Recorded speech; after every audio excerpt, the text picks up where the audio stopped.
Ils sont une cinquantaine au total, en majorité des logisticiens à avoir embarqué dans un avion militaire ce matin à la base aérienne de Niamey. Pas un mot à la presse, ni d'eux, ni du commandant des forces françaises au Sahel, le général Éric Ozan, venu à Niamey pour la circonstance.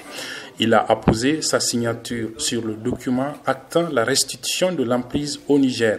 Pour la partie nigérienne, c'est le chef d'état-major de l'armée de terre, le colonel-major Mamansani Kiaou, qui a signé le document.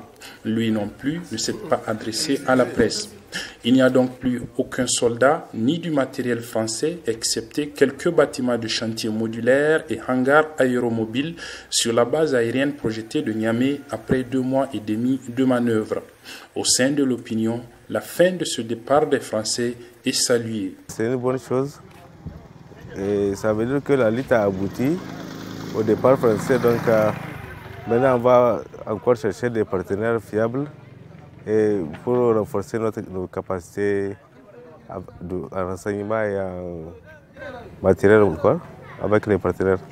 On est content de leur départ car c'est une bonne chose pour les pays. Et puis maintenant, l'armée nigérienne va prendre le relais. Je suis très ému de leur départ. Et je le pense aussi pour les autres Nigériens.